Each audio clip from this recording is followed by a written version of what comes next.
C'est comme si l'archéologie s'était récemment éveillée, avec l'ambition soudaine d'enflammer l'actualité par des révélations capables de transformer notre vision du passé.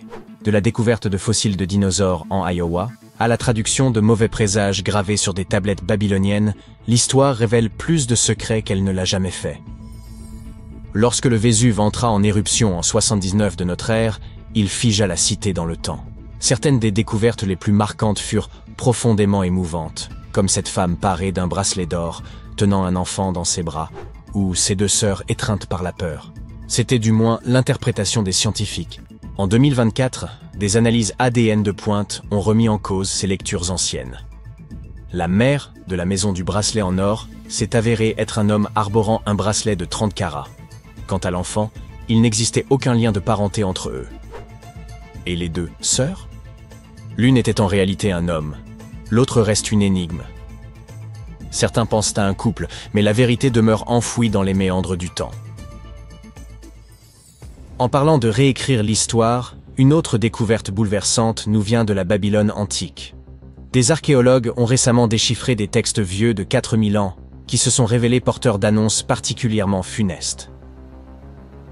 Ces textes, que l'on pense originaires de Sippar, ville proche de l'Euphrate dans l'actuel Irak, évoquent les éclipses lunaires, ces moments où l'ombre de la Terre obscurcit la Lune, que les Babyloniens considéraient comme de mauvais présages. Une éclipse pouvait annoncer des fléaux, des pénuries, voire l'effondrement du royaume. Mais l'aspect le plus surprenant est que les Babyloniens avaient mis au point des stratégies pour contrer ces mauvais augures. Ils convoquèrent des prêtres pour accomplir des rituels, ou consultèrent des oracles pour obtenir conseil.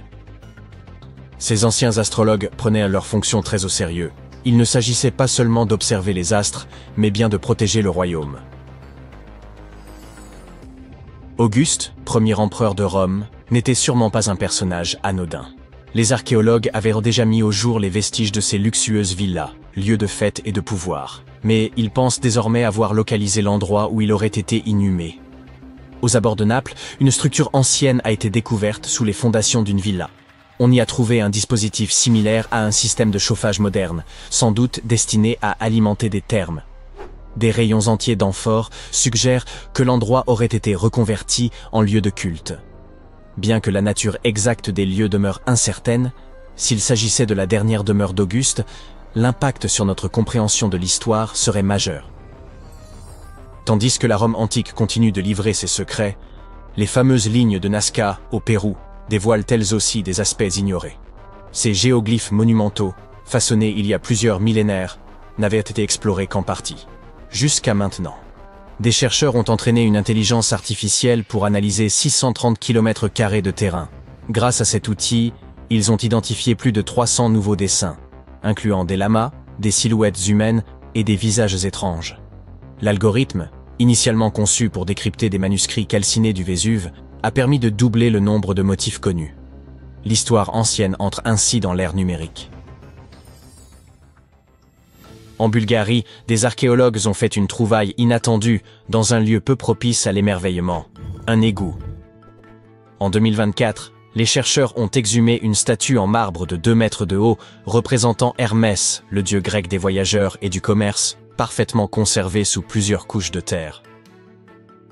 Selon les experts, la statue aurait été dissimulée après un tremblement de terre survenu en 388 après Jésus-Christ, qui avait gravement endommagé la ville. En cette période, le paganisme reculait tandis que le christianisme s'imposait comme religion officielle de l'Empire romain. Nombre d'idoles furent détruites. Mais il semble que certains habitants aient choisi de préserver leurs dieux en les cachant sous terre. Explorer le lit de la Tamise s'apparente à fouiller sous votre lit, mais en nettement pire. Ce fond boueux regorge d'objets abandonnés, parmi lesquels une police de caractère légendaire. Au début du XXe siècle, 2 hommes inventèrent la police de caractère Dove, destinée à l'impression d'ouvrages raffinés. Mais à la suite d'un conflit violent, l'un des créateurs jeta l'ensemble des caractères métalliques dans le fleuve. Un siècle plus tard, en 2014, un designer désireux de ressusciter cette typographie se lança dans une quête. Et, en 20 minutes à peine, il retrouva les premières lettres. Grâce à l'intervention de plongeurs, d'autres furent récupérés. Certains de ces caractères ressuscités sont désormais visibles dans un musée. Il ne se passe pas grand-chose dans l'Iowa, ce qui explique pourquoi la découverte d'un squelette de mastodonte vieux de 13 000 ans a fait sensation. En 2022, un chercheur a reçu la photo d'un fémur géant, probablement issu d'un animal préhistorique. Il a fallu 2 années entières pour réunir les fonds nécessaires à l'excavation. Mais en 2024, les archéologues ont enfin pu commencer les fouilles. En 12 jours, ils ont exhumé un crâne de mastodonte remarquablement bien conservé. Une première pour un État du Midwest. Voilà une découverte qui aurait de quoi rendre jaloux Indiana Jones. Et pour cause, elle a eu lieu à Petra, l'ancienne cité jordanienne visible dans l'un des films. Sous le trésor de Petra, les archéologues ont mis au jour une chambre vieille de 2000 ans contenant au moins 12 squelettes ainsi que des objets en bronze et en fer. Construite par les Nabatéens, cette pièce offre de nouvelles perspectives sur leur rituel funéraire encore très mal connu. L'un des éléments les plus étonnants, un calice en céramique que l'un des squelettes serrait dans ses mains. Au Pérou, les archéologues ont fait une découverte qui bouleverse les manuels d'histoire. Une souveraine précolombienne. Sur le site vieux de 16 siècles de Pañamarca, les scientifiques ont mis au jour une salle du trône ornée de fresques éclatantes. On y voit des femmes en train de filer ou de tisser, des hommes portant la couronne, et même une femme couronnée en train de s'adresser à un homme oiseau. Cette découverte laisse penser que les femmes moches n'étaient pas que des figures religieuses, mais qu'elles détenaient également un véritable pouvoir politique. Les micro-maisons sont un concept très actuel, mais les archéologues pensent en avoir trouvé une version antique à Pompéi. Contrairement aux demeures romaines traditionnelles, avec leur vaste atrium destiné à recevoir, celles-ci n'en possédaient pas. En revanche, elles regorgeaient d'œuvres d'art. À l'intérieur, on a découvert un autel décoré de peintures représentant rapaces, moineaux, serpents et plantes. L'autel abritait aussi des objets rituels comme une lampe et un brûleur d'encens, ce dernier contenant encore des résidus d'herbes parfumées. En 2021, des chercheurs explorant le fond de la mer Baltique ont découvert un mur de pierre gigantesque dissimulé sous l'eau. Long de 2,5 km, le Blinker Wall pourrait bien être la plus ancienne construction humaine d'Europe. Situé à 20 mètres de profondeur, il se compose de quelques 1400 petites pierres. Agencé entre 300 énormes blocs rocheux pesant jusqu'à 142 tonnes.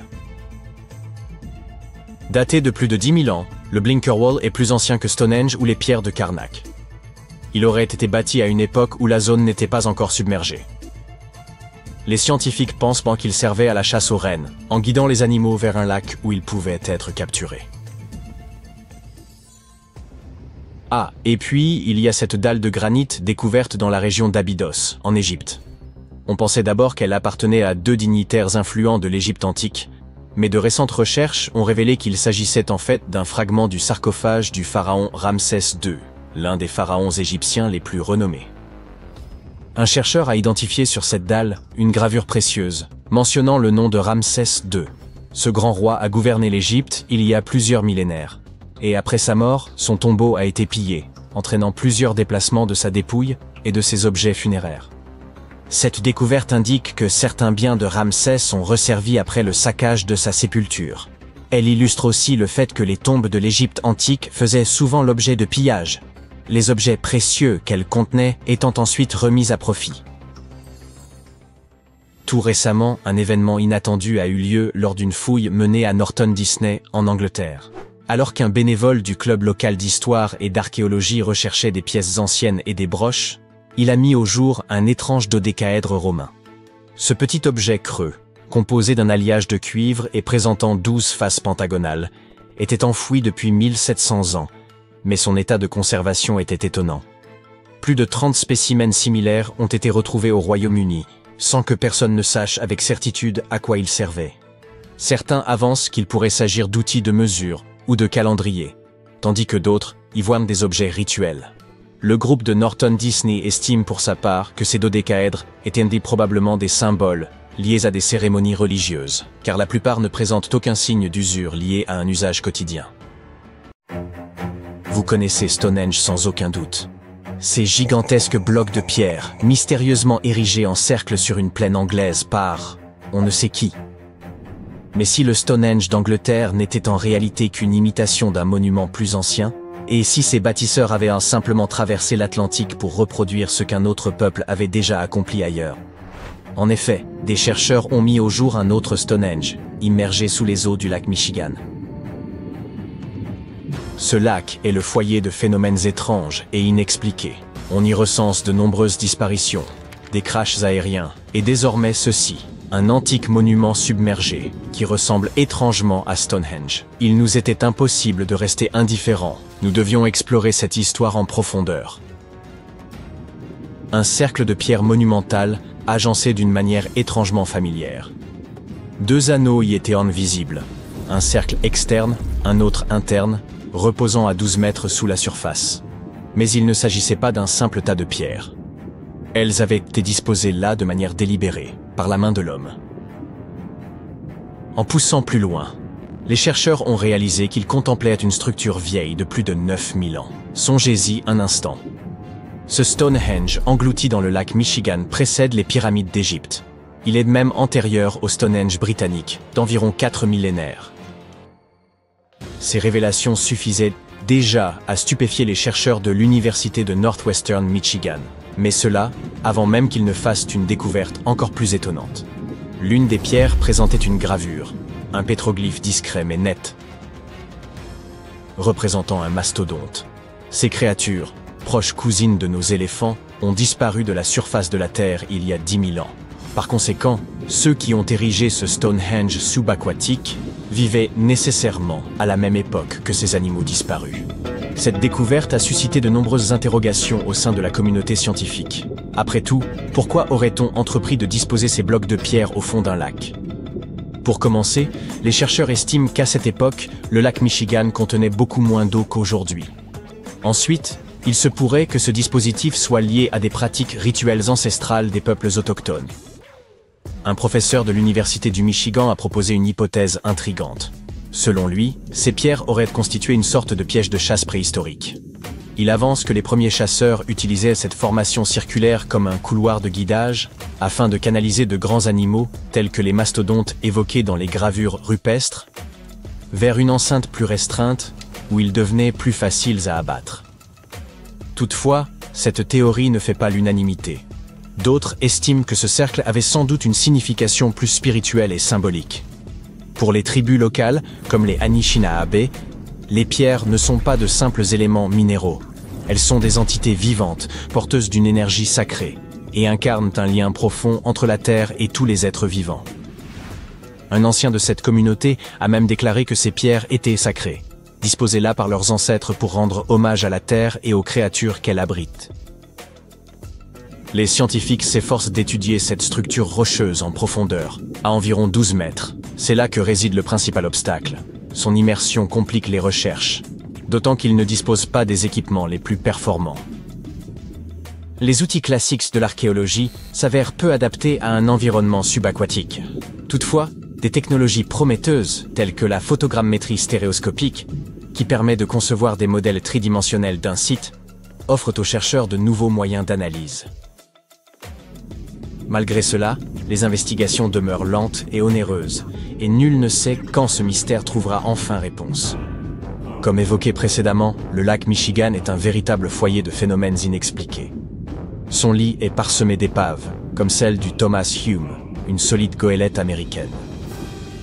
Il recèle également des débris d'avions disparus de manière soudaine alors qu'ils survolèrent la zone, à l'image du vol 2501 de Northwest Airlines, qui s'est volatilisé dans les années 50. Certains désignent même cette région sous le nom de « triangle du lac Michigan », évoquant la possibilité d'activités paranormales semblables à celles que l'on impute au célèbre triangle des Bermudes. Le lac s'étend sur plus de 57 000 km², ce qui correspond à près des 2/3 de la superficie de l'Irlande. En 2024, les scientifiques sont parvenus à accéder à un autre mystère enfoui dans les profondeurs du lac Michigan, l'épave de la goélette Margaret A. Muir. Ce voilier de 40 mètres avait sombré il y a plus de 130 ans. La découverte a été rendue publique tout récemment par la Wisconsin Underwater Archaeology Association, ou WIA, dont l'équipe a localisé l'épave à 15 mètres de profondeur, non loin du rivage d'Algoma, dans l'État du Wisconsin.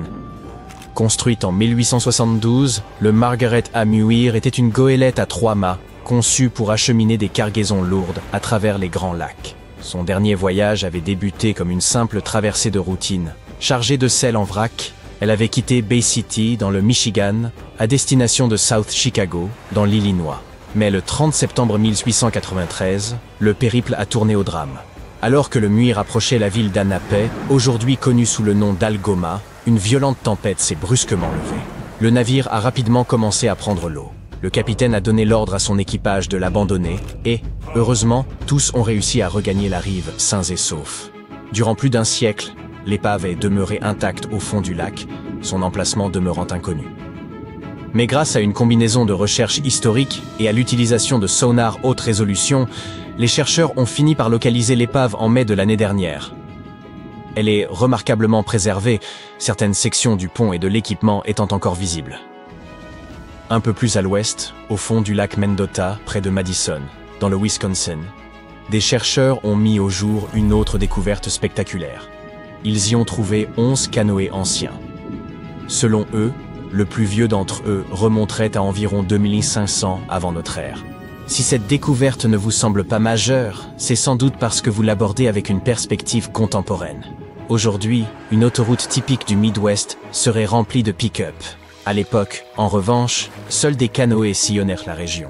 Ils constituaient le principal moyen de transport des cultures autochtones, utilisés aussi bien pour la pêche en eau profonde que pour le commerce et les trajets de longue distance. Ce qui a tant enthousiasmé les scientifiques, c'est qu'ils n'avaient encore jamais trouvé de preuves concrètes de l'usage des canoës dans cette région à l'époque. Et pour comprendre les cultures locales ayant occupé ces terres durant cette période, il leur fallait absolument obtenir des données sur leurs moyens de déplacement et d'échange. Cette découverte enthousiasmante a été rendue publique en mai 2024 par la Société historique du Wisconsin. Le premier canoë, que les chercheurs estiment vieux d'environ 1200 ans, a été extrait du lac en 2021. Un second a été mis au jour l'année suivante. Et à présent, des plongeurs ont repéré au moins 11 autres embarcations le long de ce qui fut jadis une ancienne rive, aujourd'hui totalement submergée. Une théorie suggère que ces canoës auraient été volontairement immergés pour éviter qu'ils ne gèlent ou ne se déforment durant l'hiver. Il se pourrait qu'on les ait entreposés au même endroit pendant plusieurs générations. Ou bien que ce site ne représente qu'une partie d'un peuplement bien plus vaste. Les historiens envisagent même la possibilité qu'un ancien village repose sous les eaux. Des plongeurs ont déjà mis la main sur des outils en pierre, comme des lestes à filets de pêche, mais le village en lui-même n'a pas encore été localisé. En réalité, même si les grands lacs accaparent souvent toute la lumière, les scientifiques rappellent que des lacs plus modestes, comme Mendota, ont aussi leur lot de récits. La Société historique du Wisconsin collabore étroitement avec les Premières Nations pour mieux reconstituer l'histoire de ce plan d'eau. Et croyez-le ou non, il existerait un troisième Stonehenge, niché sous les eaux du lac de Constance, en Suisse. Considérez-le comme une sorte de cousin aquatique du célèbre site anglais. Les archéologues ont commencé à l'identifier dès 2015, en découvrant une ligne de 170 cairns en pierre, manifestement d'origine humaine, reposant au fond du lac. Selon les scientifiques, il s'agirait très probablement d'un projet mené par plusieurs villages. Et le site des cairns aurait été utilisé à des fins collectives. Il faut dire que les structures sont impressionnantes. Certaines s'étendent sur une dizaine de mètres de large et peuvent atteindre jusqu'à 2 mètres de hauteur. La découverte la plus stupéfiante à ce jour, c'est que le site daterait d'environ 5500 ans, soit à peu près la même époque que la construction du tout premier Stonehenge. Ce qui les rapproche, ce sont notamment leurs dates de création et les caractéristiques spécifiques de ces monuments de pierre agencés en cercle.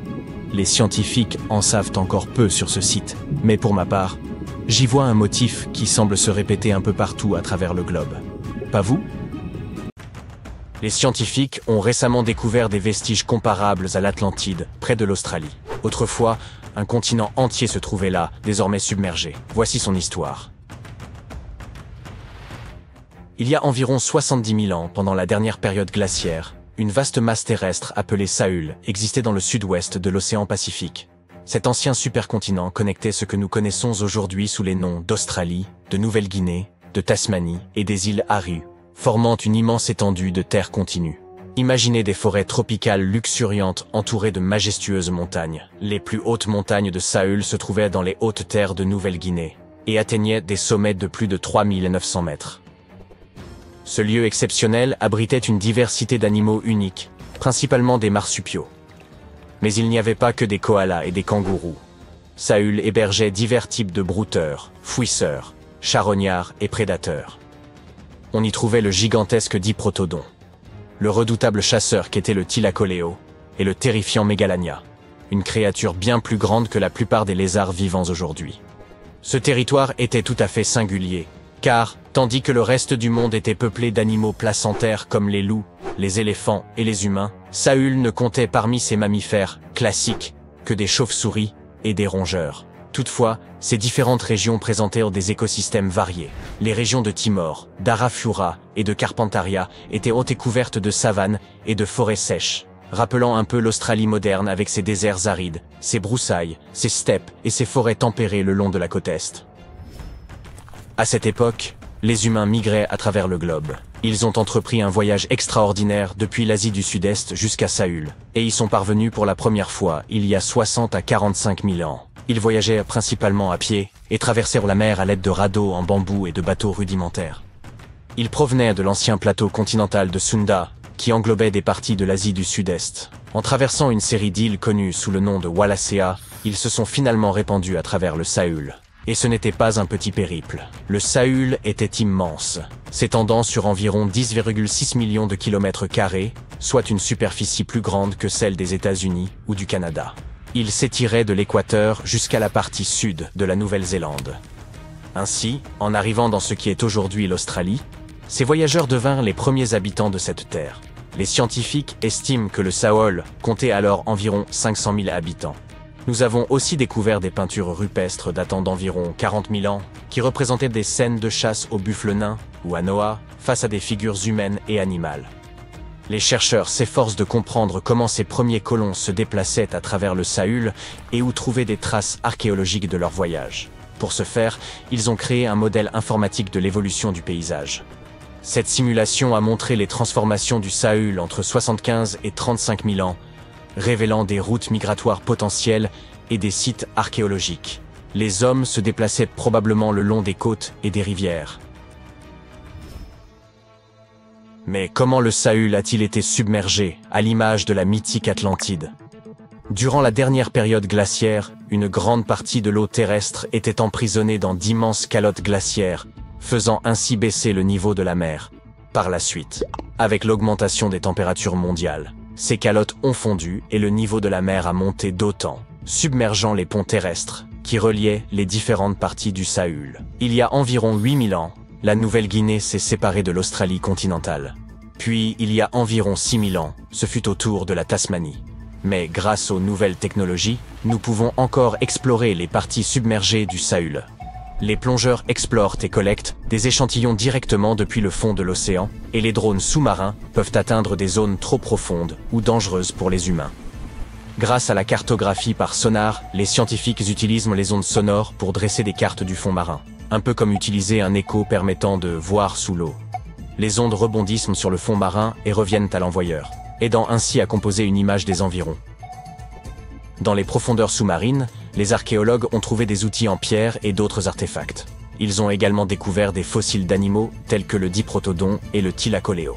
En étudiant le terrain submergé de Saül, ils ont mis en évidence l'existence de rivières, de lacs et de côtes datant de la période glaciaire. Mais pour autant, Saül n'est pas le seul continent submergé au monde. Ce n'est même pas le seul trésor caché de l'Asie du Sud-Est. Prenez le Sundaland, une région composée de Sumatra, Java, Bornéo et quelques autres îles. Cet endroit était gigantesque durant l'ère glaciaire, mais aujourd'hui, il est presque entièrement submergé. Presque, mais pas totalement. Les parties émergées grouillent encore de vie. Si vous aimez les oiseaux, visitez donc cet endroit. Il abrite près d'1/5 des espèces d'oiseaux du monde. On peut y apercevoir des oiseaux colorés comme l'aigle de Java et les tourneaux de Bali au sein des forêts luxuriantes. C'est aussi le foyer d'un quart des espèces de poissons de la Terre. Les eaux du Sundaland sont un havre pour la vie marine, même pour les plus exotiques, comme les arowanas asiatiques. C'est aussi une véritable mine d'or en matière de fleurs. C'est là que l'on peut trouver la Rafflesia et le titan Arum, les plus grandes fleurs au monde. Cela la rend très similaire au continent de Zélandia. Il s'agit d'une longue et étroite bande de terre, mesurant la moitié de la taille de l'Australie et qui s'est détachée de l'Antarctique il y a environ 100 millions d'années. Tout comme le Sundaland, elle n'est pas entièrement submergée. 7% de sa surface reste au-dessus du niveau de la mer. Ce fragment émergé est ce que nous appelons aujourd'hui la Nouvelle-Zélande, ainsi que l'île Stewart et quelques petites îles. Ces morceaux de Zélandia sont tempérés et luxuriants. Ils regorgent de volcans, de chaînes de montagnes, de magnifiques geysers naturels et de sources chaudes. Les Maoris utilisent ces dernières pour cuisiner. Ils placent du maïs, des œufs et des légumes dans des paniers et les plongent directement dans les sources thermales. Parfois, ils cuisinent également dans un four creusé et rempli de pierres chauffées. Un autre monde perdu est connu sous le nom d'Argoland. Cette mystérieuse masse terrestre faisait autrefois partie de l'Australie, à l'époque des dinosaures, et elle a intrigué les scientifiques pendant des décennies. On soupçonnait son existence car il a laissé une immense étendue sur les fonds marins, la plaine abyssale d'Argo. Il y a environ 155 millions d'années, l'Argolan s'est détaché de l'Australie et a dérivé vers le nord. Puis, lorsqu'il a atteint l'Asie du Sud-Est, il a tout simplement disparu. Les scientifiques n'avaient aucune idée de l'endroit où il avait pu passer. Mais récemment, ils ont finalement retrouvé sa trace. Il se trouve que les parties inférieures du malheureux Argoland ont commencé à sombrer dans la fosse de la sonde, un abîme océanique terriblement profond. La croûte terrestre a coulé dans le manteau, et pendant ce temps, les parties supérieures d'Argolan ont été poussées vers le haut, intégrant des roches plus jeunes à la surface. À cause de cela, Argolan s'est disloqué en plusieurs fragments plus petits. Ces derniers ont formé des parties de Bornéo, Java, Célèbes et d'autres régions. Le reste est profondément enfoui sous l'Indonésie et la Birmanie. Imaginez une masse terrestre colossale de la taille du Groenland, le Grand Adria. Son voyage a débuté il y a environ 240 millions d'années lorsqu'il s'est détaché du supercontinent de Gondwana. Il a commencé à dériver vers le nord et après 100 millions d'années passées dans des mers chaudes, il a soudainement percuté l'Europe avant de se fragmenter. La plupart de ces morceaux ont été entraînés profondément dans le manteau terrestre, mais certains ont été arrachés et sont devenus partie intégrante de chaînes montagneuses comme celle des Alpes. Aujourd'hui, les vestiges du Grand Adria sont dispersés dans plus de 30 pays, de l'Espagne jusqu'à l'Iran. C'est pourquoi ils sont si difficiles à localiser. Les Seychelles faisaient également partie de Gondwana. Et oui, ces îles idylliques reposent sur les vestiges de l'ancien continent. Nous en avons d'ailleurs appris beaucoup grâce à ces fascinants affleurements granitiques. C'est Alfred Wegener qui a suggéré la dérive des continents il y a près d'un siècle, mais personne ne le croyait à l'époque. Et ces affleurements l'ont aidé à prouver que les plaques tectoniques se déplaçaient réellement. Les Seychelles se sont séparées de l'Inde et de Madagascar, et sont finalement devenus un archipel solitaire dans l'océan Indien. Cela s'est probablement produit à cause de l'activité volcanique intense des trappes du Deccan. Aujourd'hui, les îles abritent des espèces uniques, tant sur Terre que dans les récifs coralliens environnants. Le microcontinent de Mauritia s'est détaché de l'Inde après l'extinction des dinosaures. Au cours de son voyage, il s'est étiré pour prendre une forme de ruban, avant de se fragmenter. Aujourd'hui, ces fragments sont éparpillés sous l'océan Indien. Les scientifiques ont découvert cette terre perdue en étudiant de minuscules cristaux anciens appelés zircons. Ces zircons sont pareils à des capsules temporelles. Ils remontent à une période antédiluvienne, pouvant aller de 660 millions à 2 milliards d'années, bien plus anciens que l'île Maurice elle-même. Ces cristaux anciens ont suggéré l'existence d'une autre Atlantide quelque part à proximité.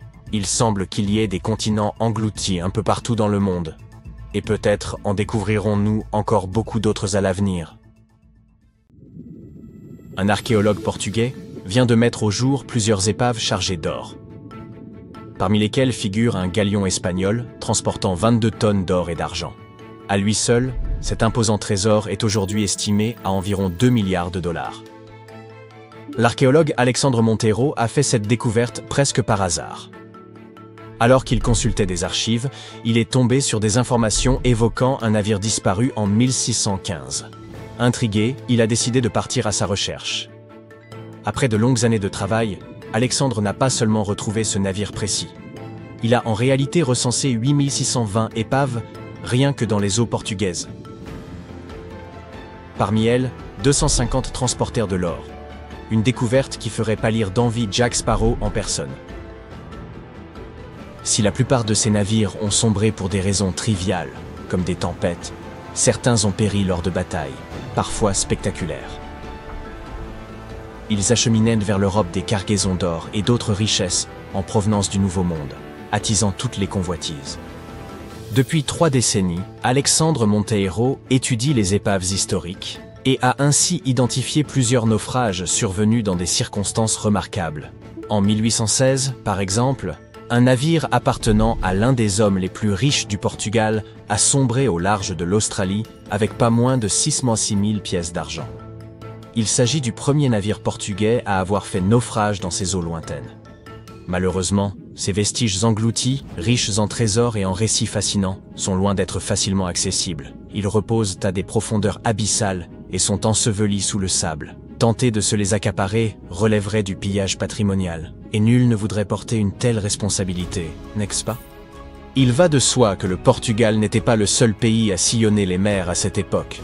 Les côtes européennes regorgent d'épaves renfermant des cargaisons d'or. On estime d'ailleurs qu'environ 1 million de navires historiques reposent actuellement sous les eaux. Et la valeur de ces trésors perdus pourrait avoisiner les 60 milliards de dollars. Cette somme est vertigineuse, mais détrompez-vous, ces épaves regorgeant d'or ne justifient pas les risques encourus. L'histoire maritime regorge d'exemples où la découverte d'un trésor s'est soldée par des procès interminables, voire de lourdes peines de prison. L'un de ces récits remonte à 1746, lorsqu'une violente tempête fit sombrer le prince de Conti au large d'une île bretonne. Ce navire transportait du thé, des céramiques et 100 lingots d'or. Les propriétaires tentèrent évidemment de récupérer leurs précieuses cargaisons, mais si l'opération s'annonce complexe aujourd'hui, imaginez les difficultés au XVIIIe siècle. Il fallut plus de 2 siècles pour localiser l'épave. Ce n'est qu'en 1975 qu'un groupe de Français la mit au jour, s'emparant aussitôt de tout ce qui avait la moindre valeur. Or, il y a une bonne raison pour laquelle le jeu n'en vaut pas la chandelle. En France, toute découverte à potentiel historique doit être signalée aux autorités dans un délai de 48 heures.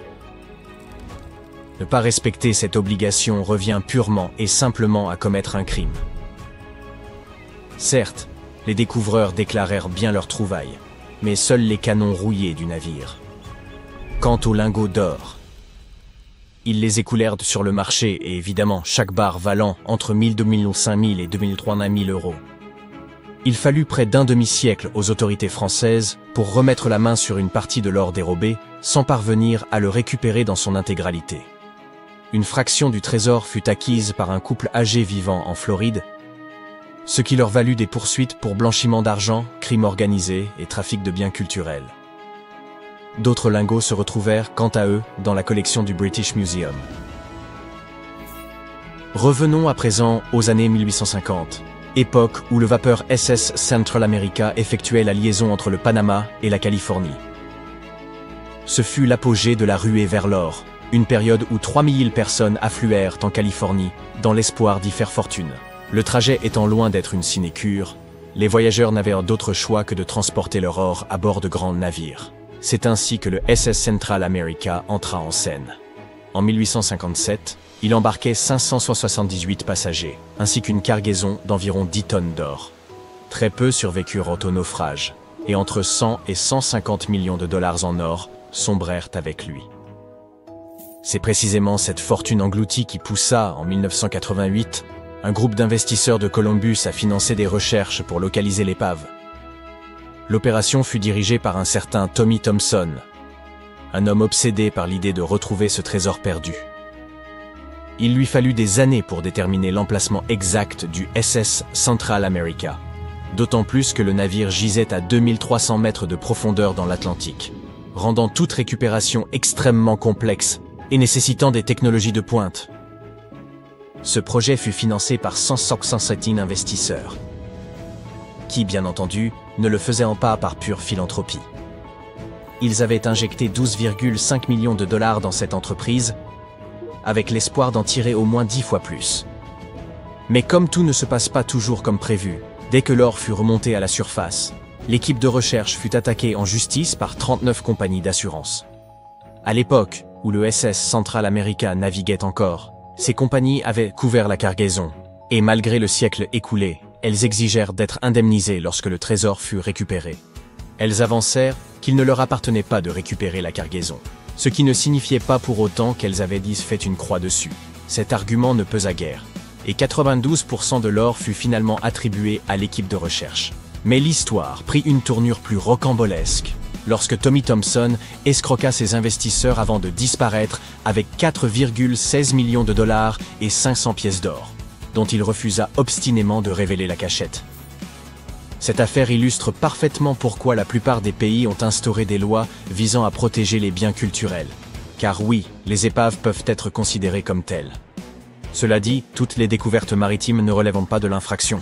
Prenons l'exemple du SS City of Cairo, un paquebot à vapeur qui sombra en 1929 avec à son bord 2000 caisses de pièces en argent pour un total de 122 tonnes de métal précieux. Une société du nom de Deep Ocean Search est parvenue à récupérer ces pièces à une profondeur de 5200 mètres, soit 1400 mètres de plus que l'épave du Titanic. 34 millions de livres sterling ont été reversés au Trésor britannique, tandis que Deep Ocean Search a également obtenu sa part du butin. La bonne nouvelle, c'est que certaines de ces pièces sont légalement accessibles aux collectionneurs. Acquérir un tel trésor est sans doute la manière la plus simple d'approcher une découverte archéologique sous-marine. Je sais, je viens de réduire vos rêves de piraterie à néant.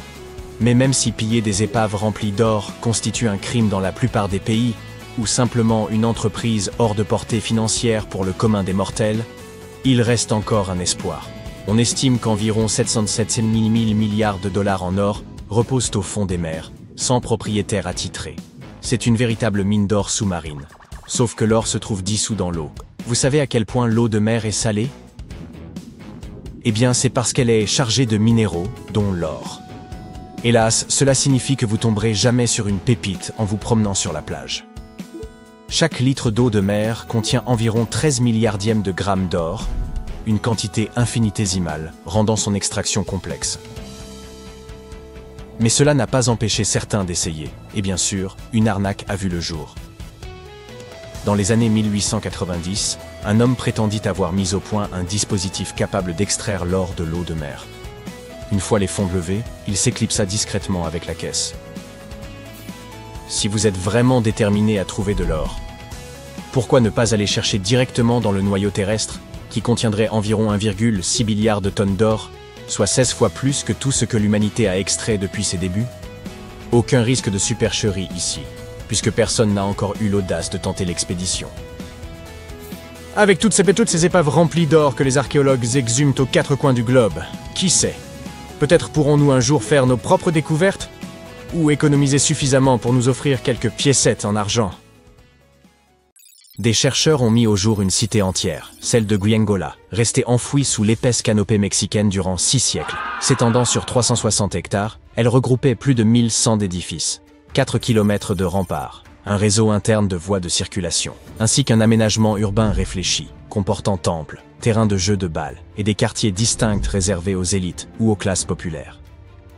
Pendant des générations, l'on a cru qu'il ne subsistait là qu'une forteresse abandonnée, selon des récits transmis oralement. Jusqu'à peu, il était impossible d'appréhender l'immensité du site sans des années d'exploration au sol. Mais grâce à une technologie récente, un outil de télédétection appelé LIDAR, il a été possible de générer en à peine 2 heures, depuis un avion, une modélisation tridimensionnelle de l'ensemble. Guyengola fut édifié entre 1350 et 1121. Ce site revêtait une importance capitale pour les Zapotèques, peuple implanté dans la région depuis environ 700 avant notre ère. Les familles y cohabitaient dans des demeures organisées autour d'un vaste patio central bordé de pièces. À mesure que les foyers s'élargissaient, de nouvelles chambres étaient ajoutées, faisant évoluer l'architecture domestique. Les analyses ont démontré que dirigeants et habitants de conditions modestes œuvraient de concert à l'essor de la cité. En raison du relief montagneux environnant, ils surent exploiter intelligemment les pentes naturelles pour y implanter leurs constructions, favorisant ainsi l'écoulement des eaux pluviales. Cette ingéniosité a permis de garantir la solidité et la pérennité des habitations, dont bon nombre demeurent encore debout aujourd'hui. Au cœur de la cité se dressent 2 pyramides, sans doute consacrés aux rites et cérémonies que les prêtres accomplissaient en l'honneur de leur dieu. Les offrandes étaient déposées sur les autels, tandis que le public se rassemblait sur 2 places aujourd'hui affaissées. On y trouve également un palais comportant 64 pièces, dont certaines soutenues par des colonnes circulaires, réparties sur plusieurs terrasses inclinées. On y trouve des patios desservis par de nombreux escaliers, tous reliés entre eux. L'outil de télédétection a également révélé un promontoire circulaire, aménagé sur un affleurement rocheux naturel, qui permettait aux apothèques de voir leurs ennemis s'approcher de loin. Les chercheurs ont aussi identifié 2 structures circulaires, probablement conçues pour l'observation astronomique et la mesure du temps. Ils ont aussi mis au jour plusieurs tombes, attestant la présence d'un cimetière urbain. À la fin du XVe siècle, les apothèques exerçaient leur pouvoir sur une vaste portion de la côte pacifique et étaient parvenus à défendre leur territoire contre les ambitions expansionnistes des Aztèques. Ils réalisèrent un exploit quasi inespéré, tenir bon durant un siège de 7 mois à Giangola et en sortir victorieux. Après cette victoire, ayant conservé leur domination sur le sud mésoaméricain, les apothèques n'avaient plus besoin de demeurer à Giangola. Si les montagnes offraient certains avantages, l'accès à l'eau douce et à des terres fertiles pour l'agriculture s'avérait essentiel. La petite ville de Tehuantepec, située à 19 km à peine, réunissait ces conditions. Ils s'y établirent donc peu avant l'arrivée des Espagnols, en 1521. Avec le temps, les pratiques culturelles des apothèques commencèrent à décliner. Leur civilisation ne s'éteignit toutefois pas totalement. Aujourd'hui encore, plus de 3000 apothèques résident dans l'état mexicain d'Oaxaca, où ils continuent de perpétuer leur langue et leurs traditions. La création du modèle 3D de cette cité perdue ne constitue qu'une étape préliminaire dans la recherche. Les archéologues espèrent que les études à venir permettront de mieux comprendre l'organisation politique et sociale des apothèques, la manière dont ils administraient leur cité, ainsi que la nature de leurs échanges avec les Espagnols à leur arrivée. Ils projettent d'examiner les 1170 structures révélées par le balayage lidar, ce qui nécessitera plusieurs années. Plutôt que de fouiller le sol, ils auront recours à des technologies non invasives afin d'explorer la ville sans en altérer les vestiges. Grâce à cette même technologie, les scientifiques ont pu révéler l'existence d'une vaste cité ancienne enfouie sous le dense feuillage de la forêt amazonienne. Un ensemble structuré de maisons, de places, de routes et de canaux reposait dans l'ombre d'un imposant volcan. Pendant des siècles, nombre de chercheurs ont cru que les peuples amazoniens vivaient dans de modestes huttes, ne défrichant que de petites parcelles pour subsister. Or, cette cité, édifiée il y a 2500 ans et occupée durant un millénaire, nous prouve le contraire. Les experts estiment que des dizaines, voire plusieurs centaines de milliers de personnes vivaient au sein de sociétés urbaines complexes. Le balayage de la région a permis d'identifier 6000 plateformes rectangulaires, chacune mesurant environ 20 mètres sur 10 et s'élevant à une hauteur de 2 à 3 mètres. Ces constructions étaient regroupées autour de places centrales, avec des routes rectilignes aux angles droits parfaits, connectées par des sentiers. L'une d'elles atteignait même 26 km de long. La réalisation de voies parfaitement droites exigeait davantage que le simple suivi du relief naturel. Certaines d'entre elles revêtaient probablement une valeur rituelle ou spirituelle. Le sol volcanique, particulièrement fertile, favorisa l'essor de cette civilisation, mais il pourrait aussi avoir contribué à sa disparition. Les chercheurs ont en outre révélé les défenses de ces villes comme des fossés barrant l'accès à plusieurs d'entre elles. Il est donc possible que des groupes voisins aient tenté d'envahir ces cités. La prochaine phase consistera à étudier les 300 km² adjacents afin de mieux cerner l'ampleur et la complexité de cette société ancienne, qui pourrait même surpasser par sa taille la célèbre civilisation maya du Mexique et d'Amérique centrale. En 1963, un habitant de Turquie fit une découverte stupéfiante en rénovant sa maison. En abattant un mur de sa cave, il mit au jour une pièce énigmatique. En poursuivant ses fouilles, il tomba sur un tunnel, lequel le mena à la ville souterraine de Derinkuyu. Il s'agit de l'une des cités souterraines les plus profondes et les plus vastes de Cappadoce, et même de toute la Turquie. Les habitants occupaient 8 niveaux souterrains, chacun offrant un accès à des caves, des espaces de stockage, des chapelles, une école, une salle d'études ainsi que d'autres installations. Ces étages étaient interconnectés par un vaste réseau de tunnels. Il est probable que cette cité enfouie ait été conçue comme refuge. Située à une profondeur de 85 mètres, elle demeure invisible depuis la surface. Le site était suffisamment vaste pour accueillir environ 2000 personnes, accompagnées de leur bétail et de leurs vivres. Un puits de ventilation, profond de 55 mètres, assurait l'aération. Selon les archéologues, les premiers niveaux auraient été aménagés par les Phrygiens avant d'être repris et perfectionnés par les Romains. L'apogée de Derinkuyu s'est toutefois manifesté durant l'ère byzantine. La cité suivante, longtemps tenue pour légendaire, n'était évoqué que dans de rares textes anciens et quelques inscriptions énigmatiques, si bien que son existence demeurait incertaine. Après avoir exploré une grande partie du littoral égyptien, un archéologue du nom de Frank Goddio et son équipe ont soudain aperçu un visage monumental émergeant des profondeurs. C'est ainsi que la ville engloutie de Thonis Héracléion fut révélée, à plus de 6 km au large d'Alexandrie. Parmi ces vestiges reposaient 64 navires, 700 ancres et un fabuleux trésor de pièces d'or. Les archéologues considèrent que les éléments les plus remarquables de cette découverte sont la statue haute de 6 mètres et les vestiges du temple. À son époque, la cité accueillait des rituels et des célébrations dans le sanctuaire d'Amon. Façonnées en granit et en diorite, les ruines ont traversé les siècles sans se détériorer malgré leur immersion prolongée. Elles offrent aujourd'hui un aperçu précieux de la vie, 2300 ans plus tôt, dans l'un des carrefours commerciaux les plus importants du monde antique. La ville disposait d'un réseau de canaux, comparable à une Venise égyptienne d'un autre âge. Ces voies d'eau reliaient divers ports et points d'ancrage, tandis que des ponts unissaient tours, temples, habitations et autres édifices. Thonis Héracléion constituait le principal port du royaume pour le commerce extérieur et la perception des taxes. L'origine de son engloutissement demeure incertaine, mais les chercheurs l'attribuent à des phénomènes naturels. Vers la fin du second siècle avant notre ère, probablement à la suite d'une terrible inondation, la cité fut submergée. Par la suite, Alexandrie, fondée par Alexandre le Grand, surpassa Héracléion en prestige et en influence. Avant cela, Héracléion faisait office de principale porte d'entrée maritime vers l'Égypte. Après la catastrophe, de nombreux navires durent réorienter leur itinéraire vers Alexandrie. Héracléion sombra alors dans l'oubli, jusqu'à sa redécouverte en l'an 2000. Un navire rempli d'or et d'autres trésors d'une valeur de plus de 13 millions de dollars a été retrouvé au milieu du désert de Namibie après presque 500 ans. La personne à l'origine de cette découverte était à la recherche de diamants, mais elle a fini par trouver quelque chose de bien plus précieux pour l'histoire. Il y avait des blocs de cuivre, du bois, des tuyaux et des défenses d'éléphants. Les mineurs sur place ont appelé un archéologue qui s'est vite rendu compte qu'il ne s'agissait pas d'une plage perturbée comme ils le pensaient, mais bien d'une épave. Toutes les preuves indiquaient qu'il s'agissait d'un navire marchand portugais, le Bom Jesus, qui avait disparu au XVIe siècle. Les experts pensent qu'il s'agissait d'un type de navire spécial, plus grand, plus solide et plus performant que les anciens navires du Portugal et d'Espagne. Ces navires étaient construits pour emmener les explorateurs portugais dans de longs voyages vers des contrées lointaines comme l'Inde, la Chine et le Japon, et revenir avec des tonnes de marchandises. Le Bom Jesus transportait probablement des trésors de Lisbonne, la capitale portugaise, vers l'ouest de l'Inde. Mais il semble qu'en contournant la pointe sud de l'Afrique, près de la Namibie, une grosse tempête ait poussé le navire trop près du rivage. Le navire aurait alors heurté un rocher, aurait chaviré et se serait brisé avant de sombrer. Les archéologues ont trouvé sous l'eau le trésor du capitaine, qui s'est probablement échappé lorsque la coque en bois du navire s'est rompue. Ils ont également trouvé des morceaux du navire éparpillés le long du rivage, probablement à cause de la violente tempête, et plus tard, des travaux de construction menés dans la région.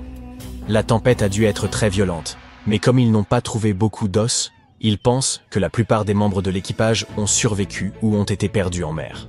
Le navire était divisé en 3 sections et était incroyablement bien conservé, grâce aux épaisses couches de sable qui le recouvraient et l'empêchèrent de pourrir. Les archéologues qui ont étudié l'épave ont découvert plus de 40 tonnes de fret. Il y avait des canons, des épées, des blocs de métal, du plomb et de l'étain, des tissus et des outils que les marins utilisaient pour se repérer avec les étoiles lorsqu'ils traversèrent l'océan. Mais la découverte la plus passionnante reste celle de 1845 lingots de cuivre, pesant au total 16 à 17 tonnes. Ces lingots de cuivre, des morceaux de métal pur, sont encore en très bon état car la coque du navire et les couches de sable les ont protégés de l'eau de mer. Les scientifiques ont même réussi à lire les marques qu'on avait gravées dessus et ont appris qu'ils avaient été fabriqués par une très riche société commerciale allemande.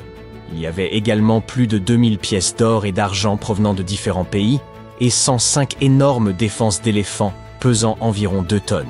Les défenses étaient probablement destinées à devenir des objets de luxe, tels que des bijoux ou des sculptures.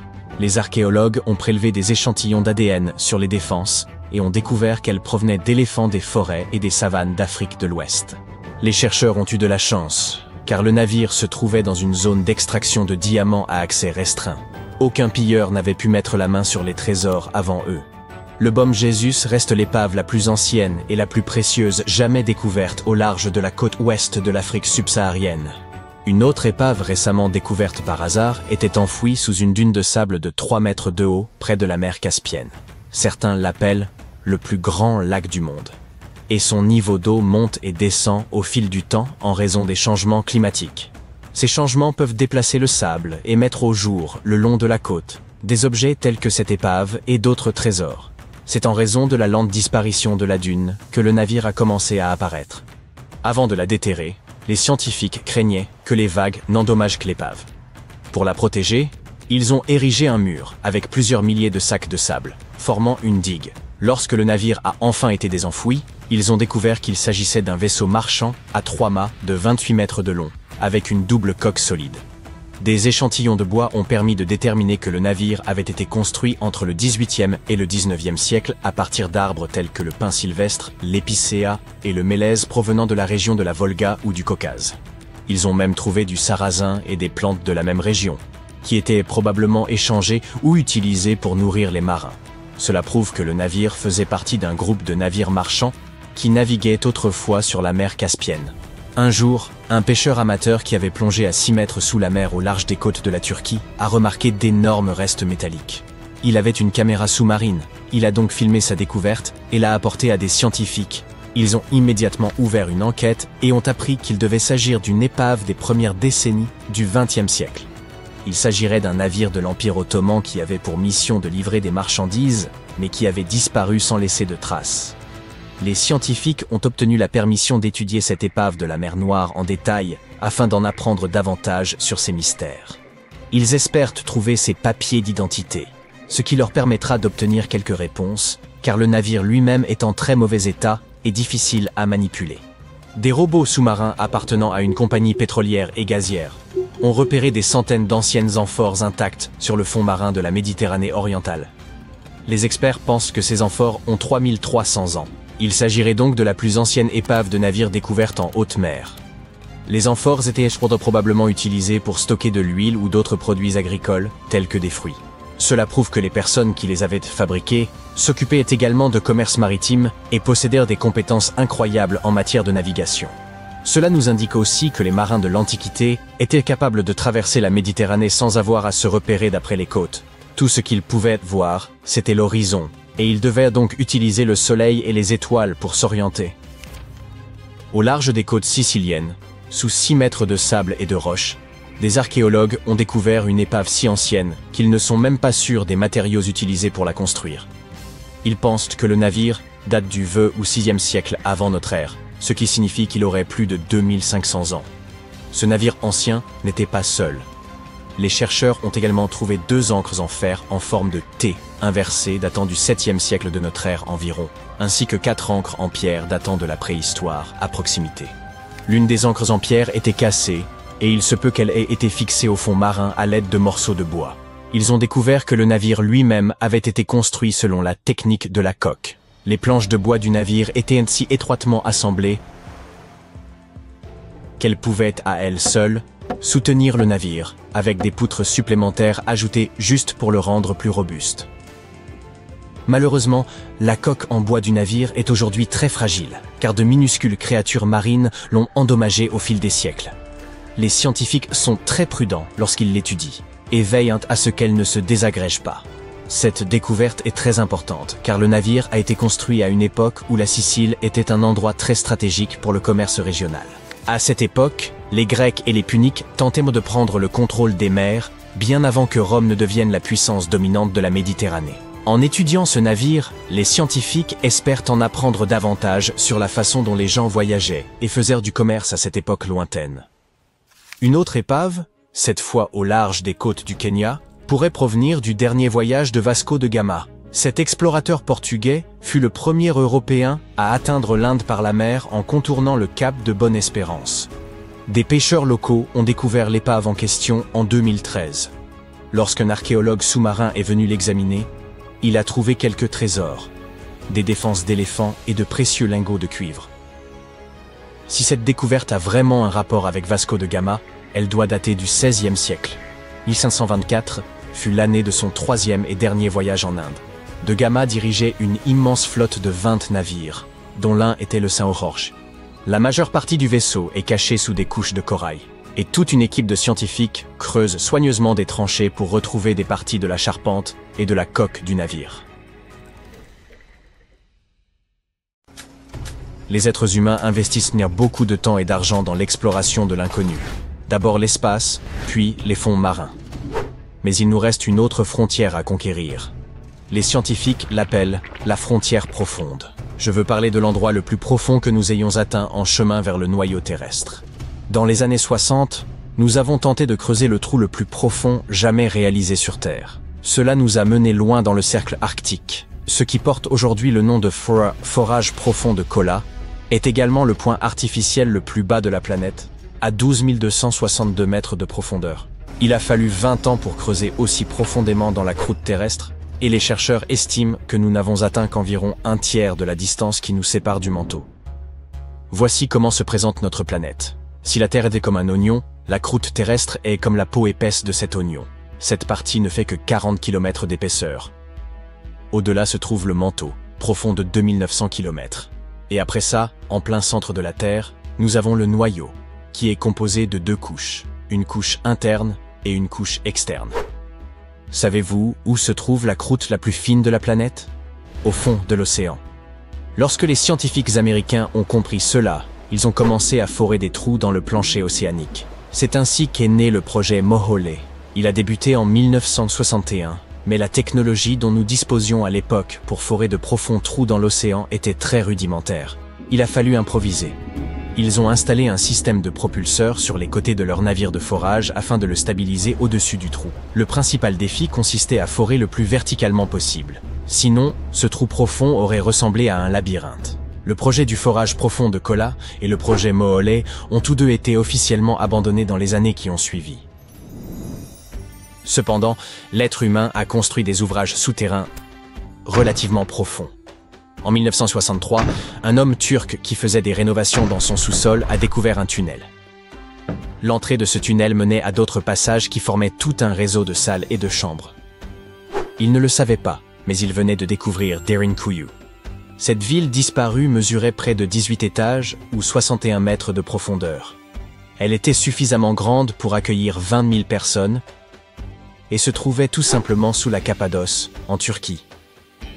La Cappadoce abrite des centaines d'habitations souterraines. 40 de ces villes souterraines ont au moins 2 étages. Cependant, aucune n'est aussi grande que Derinkuyu. Il n'existe pas beaucoup de récits historiques sur les origines de Derinkuyu. Certains pensent que la partie la plus ancienne du complexe a été creusée vers 2000 avant J.C. par les Hittites. Les Hittites étaient une civilisation indo-européenne. Ils furent l'une des premières grandes civilisations de l'âge du bronze en Asie occidentale. Les chercheurs pensent qu'ils ont construit cette ville souterraine pour se protéger des invasions. D'autres pensent que ce sont en fait les chrétiens qui ont construit cette ville au cours des premiers siècles de notre ère. Selon eux, elle aurait été construite pour protéger les habitants des variations de température extrêmes, chaleur intense en été et froid glacial en hiver. D'un point de vue géologique, le terrain sous la Cappadoce est idéal pour la construction. Les roches sont tendres, ce qui facilite le forage de tunnels. Pour cette même raison, les grandes cavités souterraines sont fragiles. C'est pourquoi la plupart des salles sont soutenues par des piliers. Heureusement, aucun des sols de Derinkuyu ne s'est jamais effondré. Les bâtisseurs de Derinkuyu avaient tout prévu. La ville était isolée du monde par d'énormes rochers qui dissimulaient son entrée. Elle était ventilée par plus de 15 000 puits d'aération d'environ 10 cm de large.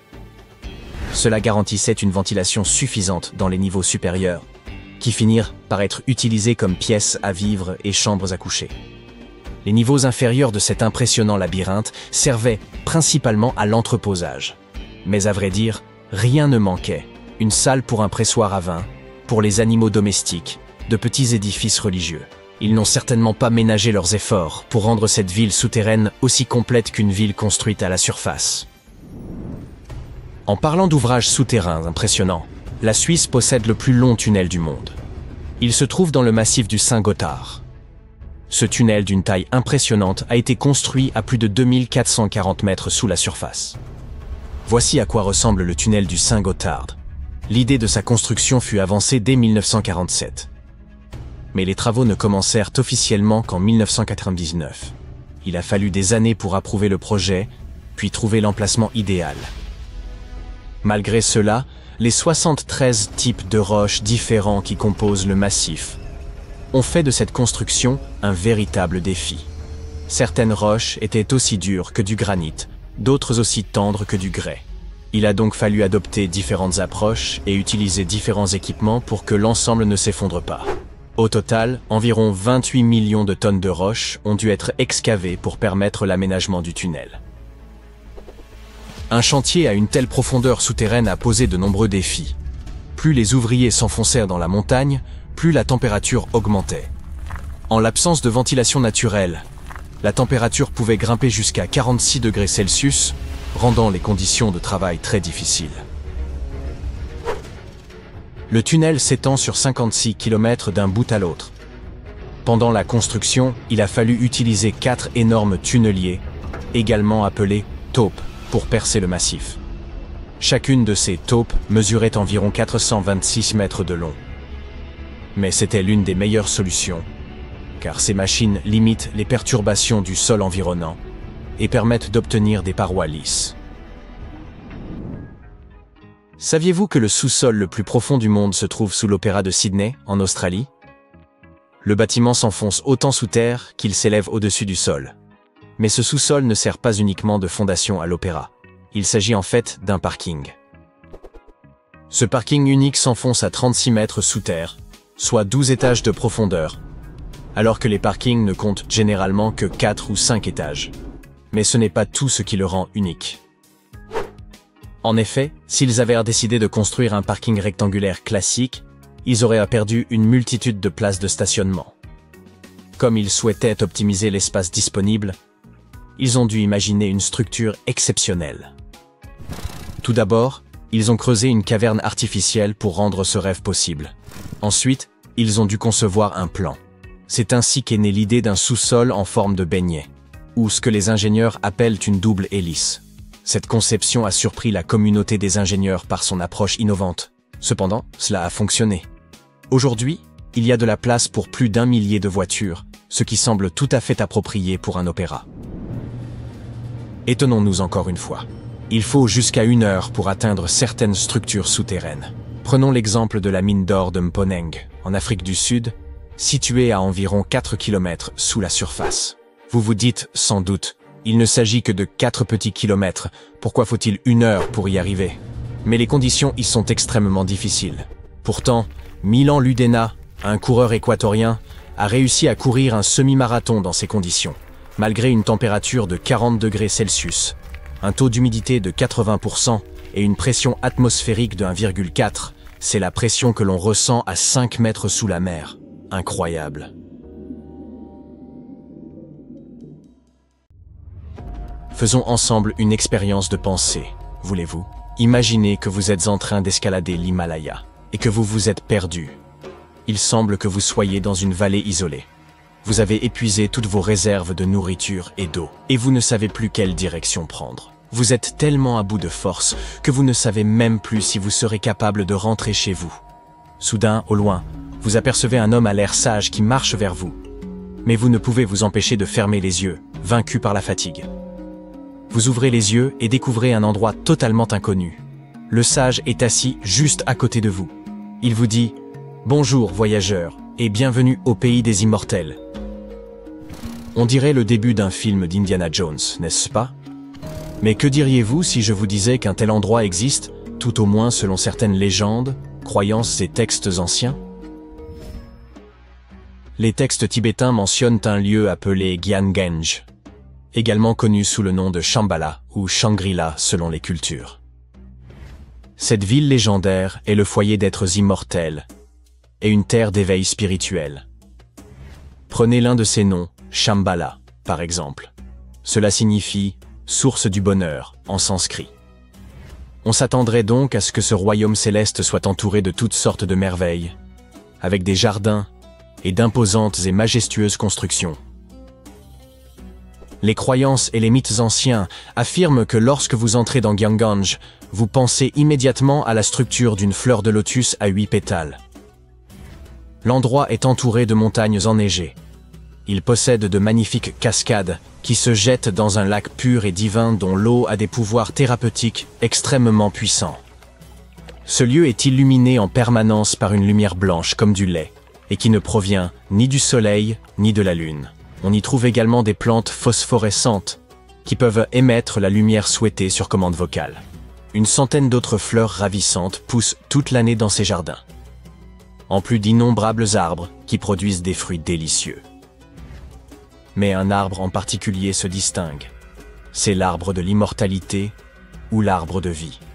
Décrit comme un cristal scintillant, il se dresse au centre de Gyeonggange et unit le ciel, la terre et le monde souterrain. Ses fruits ressemblent à une forme abstraite du Sri Yantra, un diagramme mystique utilisé dans l'hindouisme, composé de 9 triangles entrelacés. Cependant, personne n'est autorisé à emporter ces fruits hors de Gyeonggange.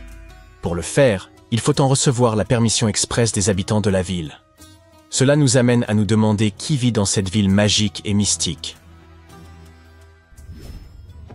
Selon les légendes, Gyeonggange serait habité par un grand nombre de maîtres éclairés, ou en d'autres termes, des sages qui guident subtilement le destin du monde par la méditation. Ce sont des êtres éternels qui ne sont affectés par aucun désir ni aucune souffrance humaine. Leur devoir est de protéger les enseignements spirituels du monde et d'œuvrer pour le bien de l'humanité, ainsi que de tous les êtres conscients. On croit également que lors d'une période de grand chaos, le 25e souverain de Gyeonggange apparaîtra pour mener la planète vers un avenir meilleur. Ces sages et êtres éternels qui vivent là sont en quelque sorte les protecteurs de Gyeonggange. Donc, si vous envisagiez de vous rendre dans ce lieu une carte à la main, nous sommes au regret de vous informer que ce ne sera pas possible. Tout d'abord, personne ne sait vraiment où se trouve exactement Gyeonggange. Certains pensent qu'il s'agit d'une vallée reculée de l'Himalaya, d'autres affirment que la ville se trouve dans une grotte cachée. Il y a également des personnes qui pensent qu'elle est située sur une chaîne de montagnes, et d'autres encore qui soupçonnent qu'elle se trouve sur un plateau isolé. L'emplacement de la ville est donc un mystère et semble devoir le rester, car on dit aussi que les sages immortels de Gyeonggange dissimulant la vallée aux yeux des humains à l'aide d'une sorte de bouclier énergétique.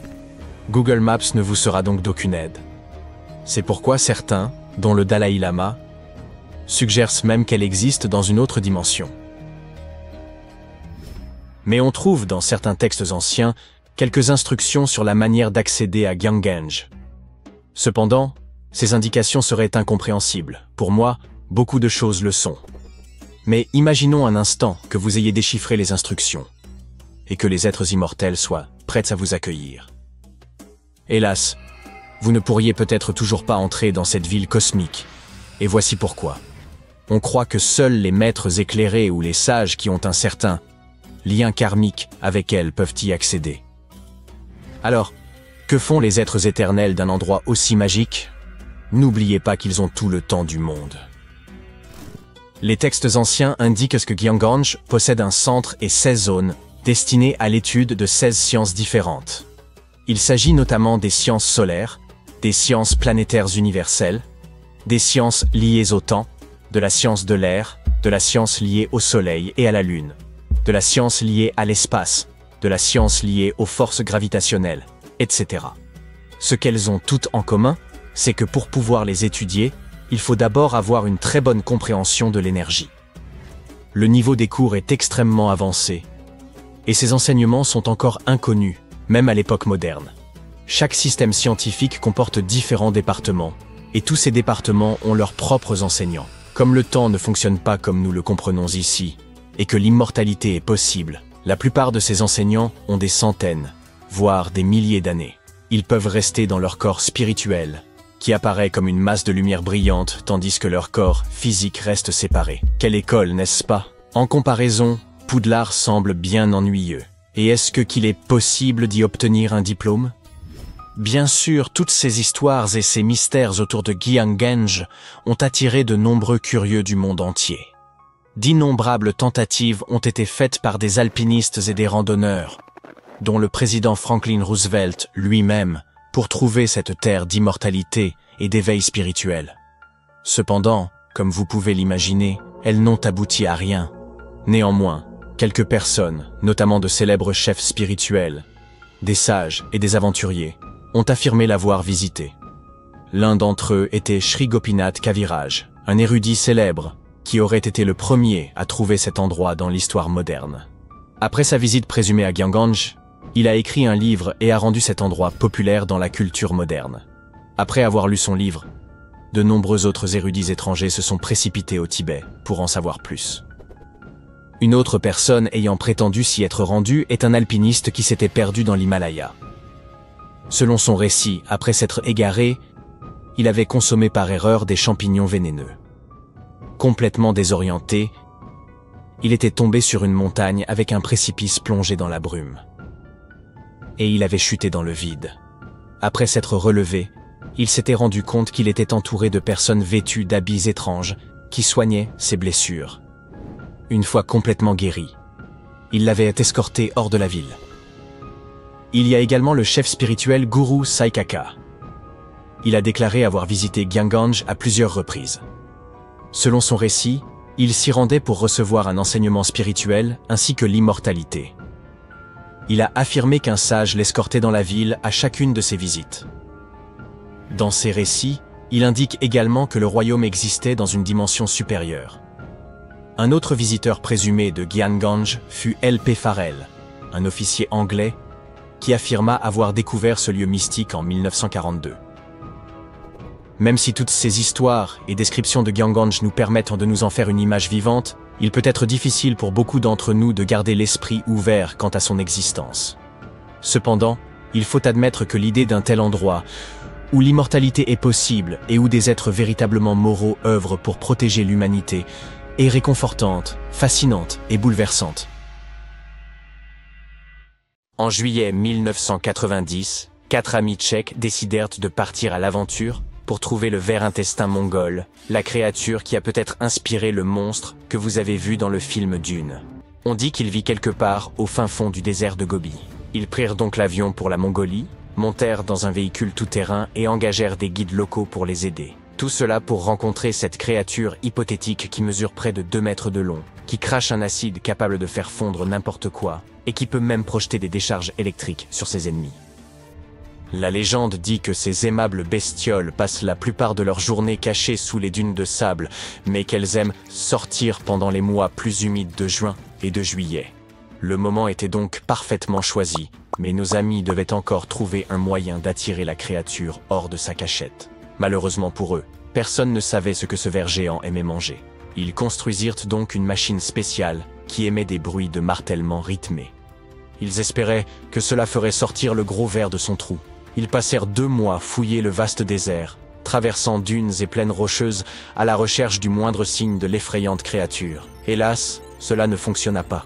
Ivan Makerl, qui était le chef de l'expédition de 1990, fit par la suite plusieurs expéditions dans le désert de Gobi. Il essaya une première fois d'attirer le ver géant avec des explosions.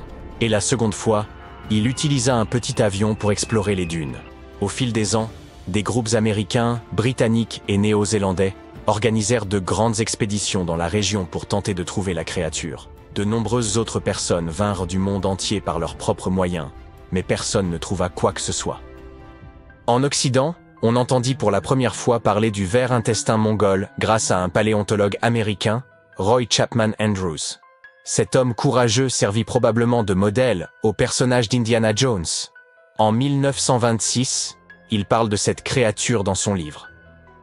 Andrews entendit lui-même parler de la mystérieuse créature lors d'une réunion avec des dirigeants mongols qui pourtant ne l'avaient jamais vue de leurs propres yeux. L'un d'eux raconta qu'elle ressemblait à une saucisse d'environ 1 demi-mètre de long, sans tête ni pattes. Selon lui, le ver était si venimeux que le simple fait de le toucher pouvait instantanément vous tuer. Et il vivait dans les zones les plus isolées du désert de Gobi. Andrews ne croyait pas que cette créature était réelle, mais il évoqua ses témoignages dans un autre livre. En mai 2005, 4 chasseurs de monstres britanniques professionnels décidèrent de tenter leur chance. Ils firent des dessins du ver, et engagèrent des gens du coin pour distribuer des prospectus dans tout le désert de Gobi. Ces prospectus promettaient une récompense à toute personne susceptible de fournir des informations sur la créature, ou de leur en apporter un spécimen. Selon eux, la machine bruyante que les autres explorateurs avaient utilisée avait plus de chances de faire fuir la bête que de l'attirer. Quelqu'un les renseigna, le ver aimait l'humidité. Ils élaborèrent donc un plan visant à bloquer les cours d'eau, afin de créer des zones humides qui attirent vers le ver. Mais cela ne fonctionna pas, car il était trop difficile de construire des barrages dans le désert. Ils finirent par utiliser de petits pièges, mais ne trouvèrent aucune preuve de l'existence du ver. Mais de nombreuses personnes leur racontèrent des histoires sur les créatures étranges qu'elles avaient vues au cours des 70 dernières années. Au fil des ans, les anecdotes sur ce monstre se répandirent dans le monde entier. Selon certaines d'entre elles, il ne mesurerait que 30 cm de long. Selon d'autres, il était aussi grand qu'un être humain. Il était blanc-gris, ou couvert d'écailles, et brun, ou encore charnu et rouge vif. Certains ont dit qu'il ressemblait à un serpent, ou peut-être à une chenille, ou encore qu'il avait des ailes, et pouvait voler. D'autres pensent qu'il pourrait s'agir d'un être surnaturel maléfique, dépourvu de corps. Si ces histoires sont si différentes les unes des autres, et si toutes ces recherches n'ont jamais rien donné, c'est peut-être parce que la créature n'existe tout simplement pas. Il s'agirait d'un cryptide. Ces créatures telles que le Bigfoot, le Yeti, le monstre du Loch Ness, dont l'existence n'a pas encore été prouvée.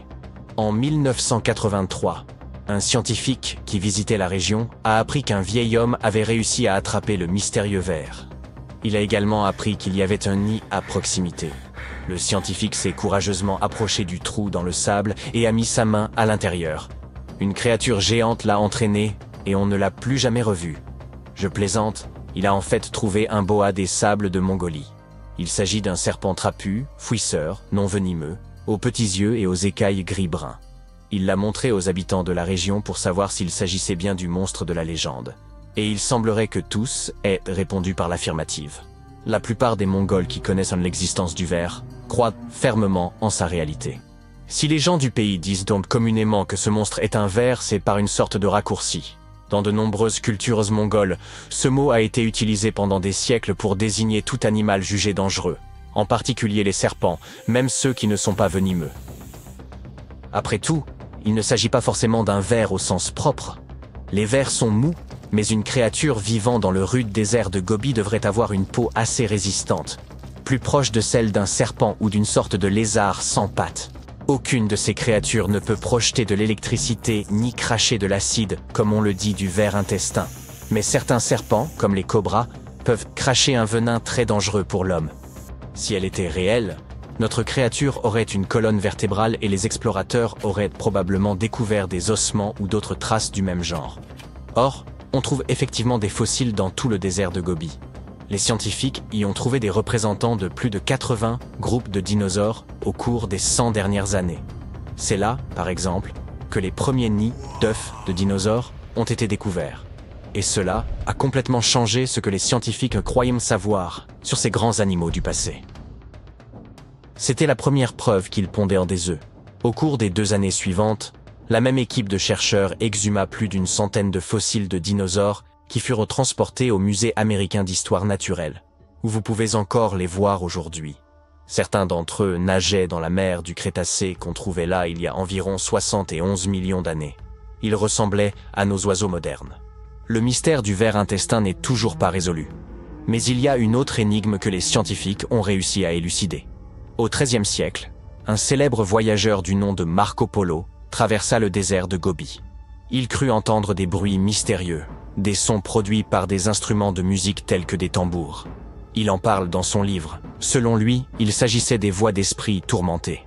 Les scientifiques modernes appellent cela les sables chantants. Contrairement aux craquements que l'on peut entendre lorsqu'on marche sur une plage de sable, ces bruits du désert sont beaucoup plus puissants, comme ceux d'un instrument de musique jouant des notes profondes et obsédantes. Au fil des ans, les gens ont avancé toutes sortes d'idées sur l'origine de ces sons, comme la présence d'eau souterraine ou de vent qui ferait vibrer le sable. Cependant, ce phénomène n'est propre qu'à certaines dunes, et les scientifiques ont longtemps cherché à comprendre pourquoi. Parfois, le vent peut provoquer une petite avalanche, et l'on peut alors entendre cette étrange musique. Mais ce phénomène est rare. Pour l'étudier, les scientifiques ont donc dû aider les dunes à chanter, grimpant jusqu'au sommet, puis se laissant glisser sur le dos en utilisant leurs mains et leurs pieds pour pousser le sable vers le bas. Au fur et à mesure que le sable dégringolait, le son commençait à se faire entendre, puis devenait de plus en plus puissant. Les scientifiques sentaient même des vibrations dans leurs mains. Ils ont donc découvert que pour qu'une dune chante, il faut qu'un certain nombre de choses se produisent. Les grains de sable doivent avoir la bonne forme. La dune doit être grande et le sable doit être très sec. Pas de chanson après la pluie. À l'intérieur de la dune, il doit y avoir une couche dure de sable compacté qui agit comme un haut-parleur géant. Cette couche fait rebondir les ondes sonores, rendant le bruit de plus en plus intense et créant une mélodie envoûtante qui vient emplir tout l'air du désert. Et voilà le mystère des dunes musicales résolu.